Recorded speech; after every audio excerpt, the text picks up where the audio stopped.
opposed to 10 roofs there, correct? 10 roofs, yes. Is my understanding that some of those roofs are flat? Low-pitched. Low-pitched. Is that flat? I mean, are there two sides to it? Is it going to reflect, I mean, is the snow going to melt off of those, or is it, are we going to wind up in the same situation 10 years from now?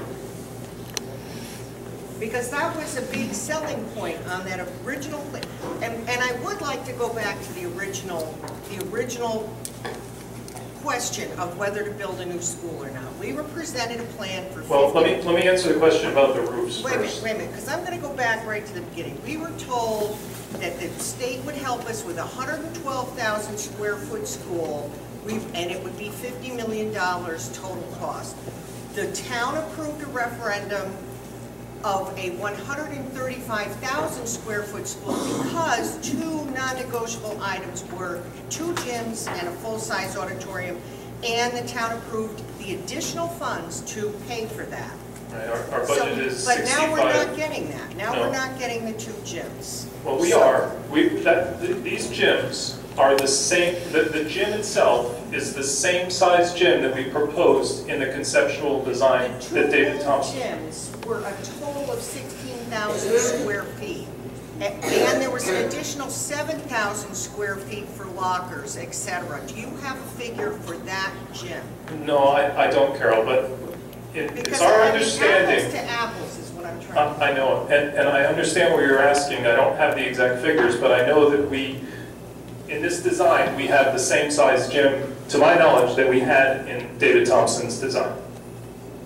So it's not 2 complete full gyms like we had here. We are not going to have that in the 135,000 It's one gym. square feet. It's one gym Right. that can be broken into 2 full-size gyms. And that's what we talked about with the conceptual design. Well, when we talked about approving a much larger, much more expensive school, the item that a lot of people had in mind that they were voting for were 2 complete intact gyms. All right, so moving on. To me, the first plan that we saw that was essentially, the figure 8 basically was what it was, the original plan, looked extremely efficient, small footprint, it had character. I mean, he referred to it as the tobacco barn. It had character. It brought something to the table. It enhanced the aspect of Clinton. I'm sorry, I'm not seeing it in this. To me, this is like the little brother of this school. It's angles, it's corridors, it's partitions, and it looks, frankly, like a maintenance nightmare.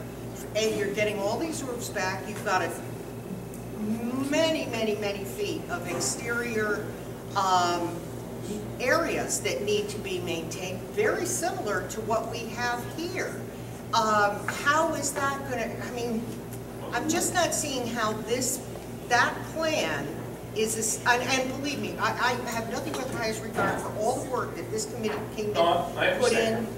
And I know this is arriving at a conclusion that everybody agreed was the best way to go, but it's just not at all what we were presented with a year ago.